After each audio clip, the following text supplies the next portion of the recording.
बिस्मिल्लाहिर्रहमानिर्रहीम। Dear students, अस्सलाम वालेकुम। आज से हम सेकंड ईयर केमिस्ट्री स्टार्ट करने जा रहे हैं। सबसे पहले देखते हैं कि सेकंड बुक की लेआउट क्या है। सेकंड बुक में टोटल 16 चैप्टर्स हैं। अगर हम इन चैप्टर्स की तकसीम देखें तो पहले 6 चैप्टर्स इनऑर्गेनिक केमिस्ट्री पर मुश्तमिल हैं। चैप्टर नंबर 7 से लेकर चैप्टर नंबर 13 तक ऑर्गेनिक केमिस्ट्री है।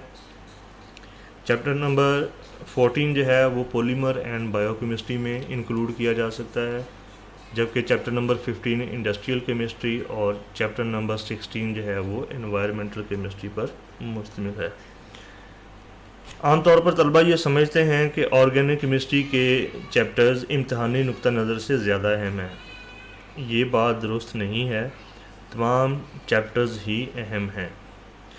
ऑर्गेनिक केमिस्ट्री के कॉन्सेप्ट्स चूँकि ज़्यादा तवज्जो से समझने की ज़रूरत होती है, लिहाजा ऑर्गेनिक केमिस्ट्री को ज़्यादा अहमियत दी जाती है। हम भी ऑर्गेनिक केमिस्ट्री से ही स्टार्ट लेने जा रहे हैं और सबसे पहले हम चैप्टर नंबर 7 जो कि फंडामेंटल्स ऑफ ऑर्गेनिक केमिस्ट्री यानी कि ऑर्गेनिक केमिस्ट्री के बुनियादी तसव्वुरात पढ़ेंगे।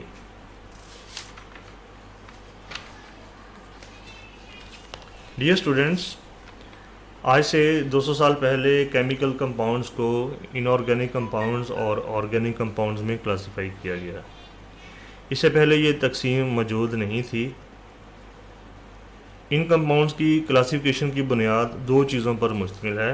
नंबर 1, इनका ओरिजिन, यानी ये कंपाउंड्स हमें हासिल कहाँ से होते हैं और इनका सोर्स क्या है। नंबर 2, इनकी प्रॉपर्टीज़ यानी कि खसूसियात, मसलन इनकी हलपजीरी, इनके रिएक्शंस की रफ्तार और इनके केमिकल बॉन्ड्स की नेचर वगैरह। अगर हम ओरिजिन की बात करें तो ऑर्गेनिक कंपाउंड ज़्यादातर जानदार अशिया जैसे जानवर और पौधों से हासिल होते हैं, जबकि इनऑर्गेनिक कंपाउंड्स गैर जानदार अशिया या मिनरल सोर्सेज यानी कि मादनियात से हासिल होते हैं।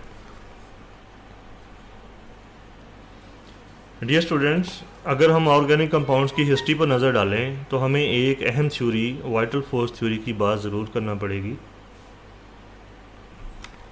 शुरू में कीमियादानों ने ऑर्गेनिक कंपाउंड्स को लेबॉर्ट्री में बनाने की कोशिश की, लेकिन वो इसमें कामयाब नहीं हो सके। इससे उनका यकीन बन गया कि ऑर्गेनिक कंपाउंड सिर्फ जानदार अजसाम के अंदर ही बन सकते हैं और ऑर्गेनिक कंपाउंड्स को इनऑर्गेनिक कंपाउंड्स की मदद से तैयार नहीं किया जा सकता। और उनका ये भी यकीन बन गया कि जानदार अजसाम के अंदर कोई ऐसी कुव्वत है जो ऑर्गेनिक कंपाउंड्स बनाती है और इस कुव्वत को वाइटल फोर्स का नाम दिया गया और इसी बुनियाद पर यह थ्योरी वाइटल फोर्स थ्योरी कहलाई। ये थ्योरी 1815 में जे बर्ज़िलियस ने पेश की, लेकिन बाद में एक जर्मन केमिस्ट फ्रेडरिक वुलर ने इस थ्योरी को गलत साबित कर दिया। फ्रेडरिक वुलर यूरिया जो कि एक ऑर्गेनिक कंपाउंड है को एक इनऑर्गेनिक कंपाउंड अमोनियम साइनाइड की मदद से लेबॉर्ट्री में तैयार करने में कामयाब हो गया। इससे पहले यूरिया सिर्फ जानवरों के पेशाब में पाई जाती थी। अब यहाँ पे अगर आप इस रिएक्शन को देखें कि अमोनियम साइनाइड जो है ये एक इनऑर्गेनिक कंपाउंड है और इस कंपाउंड को जब फ्रेडरिक वुलर ने गर्म किया तो ये एक ऑर्गेनिक कंपाउंड यूरिया में कन्वर्ट हो गया। Modern definition of organic chemistry. शुरू में जब ऑर्गेनिक कंपाउंड्स का तजिया किया गया तो पता चला कि ऑर्गेनिक कंपाउंड्स में कार्बन एटम आम तौर पर लाजमी पाया जाता है, जबकि ज़्यादातर इनऑर्गेनिक कंपाउंड्स में कार्बन एटम नहीं पाया जाता।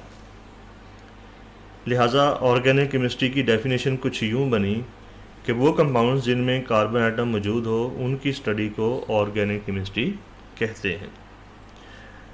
ऑर्गेनिक कंपाउंड्स में कार्बन और हाइड्रोजन के अलावा जो एटम्स आमतौर पर पाए जाते हैं उनमें ऑक्सीजन, नाइट्रोजन, सल्फ़र और हैलोजन्स अहम हैं। डियर स्टूडेंट्स, तारीख़ी और रवायती तौर पर carbon monoxide, carbon dioxide carbonates जैसा कि सोडियम कार्बोनेट और बाइकार्बोनेट्स जैसा कि सोडियम बाइकार्बोनेट, इन कंपाउंड्स को हम इनऑर्गेनिक कंपाउंड्स तस्वर करते हैं, हालांकि इन कंपाउंड्स में कार्बन एटम मौजूद है। ऑर्गेनिक कंपाउंड के मज़ीद तजिए से ये बात वाज़ेह हुई कि ऑर्गेनिक कंपाउंड्स में आमतौर पर कार्बन एटम के साथ साथ हाइड्रोजन एटम भी पाया जाता है। लिहाजा ऑर्गेनिक केमिस्ट्री की डेफिनेशन दोबारा बनाई गई, जो कि पहले से ज़्यादा बेहतर डेफिनेशन है। अब जो डेफिनेशन हम ऑर्गेनिक केमिस्ट्री की करते हैं, organic chemistry is the branch of chemistry, ये केमिस्ट्री की वो शाख है which deals with the study of compounds of carbon and hydrogen, जो कि जिसमें हम कार्बन और हाइड्रोजन के कंपाउंड्स को स्टडी करते हैं। इन कंपाउंड्स को हम हाइड्रोकार्बन्स भी कहते हैं, जबकि उनके डेरिवेटिव्स भी इसमें शामिल हैं, एंड देयर डेरिवेटिव्स। स्टूडेंट्स, अगर आप देखें नीचे मैंने कुछ एग्जांपल्स दी हुई हैं। इनमें हमारे पास मीथेन है, उसके बाद हमारे पास इसमें इथेन है, उसके बाद हमारे पास इसमें प्रोपेन है, ब्यूटेन है और हेक्सेन है। ये ऐसे ऑर्गेनिक कंपाउंड्स हैं जो सिर्फ कार्बन और हाइड्रोजन पर मुश्तमिल हैं, तो ऐसे कंपाउंड्स को हम हाइड्रोकार्बन्स कहते हैं। लेकिन अगर हम इन कंपाउंड्स में किसी एक हाइड्रोजन को चेंज कर दें किसी दूसरे आइटम के साथ, तो ये हाइड्रोकार्बन्स के डेरिवेटिव्स बन जाते हैं। जैसे कि नीचे आप एक एग्जांपल देखें, यहाँ एक हमारे पास मीथेन का मॉलिक्यूल है। अगर इस मॉलिक्यूल का ये वाला हाइड्रोजन एटम मैं क्लोरीन से रिएक्ट करवाने के बाद क्लोरीन के साथ रिप्लेस कर दूं, तो हमारे पास ये वाला मॉलिक्यूल बन जाता है। अब यहाँ हाइड्रोजन की जगह ये क्लोरीन एटम आ चुका है, तो ये कंपाउंड जिसको हम क्लोरोमीथेन कहते हैं, ये एक डेरिवेटिव ऑफ ऑर्गेनिक कंपाउंड है। इसी तरीके से अगर आप नीचे ये वाली एग्जांपल देखें, तो इस एग्जांपल में ये C2H5 जो है, इसमें C2H5 एक हाइड्रोजन को हमने यहाँ रिप्लेस किया है OH के साथ, यानी कि इथेन में एक हाइड्रोजन हमने OH से रिप्लेस कर दिया। लिहाजा ये कंपाउंड भी डेरिवेटिव बन गया हाइड्रोकार्बन्स का।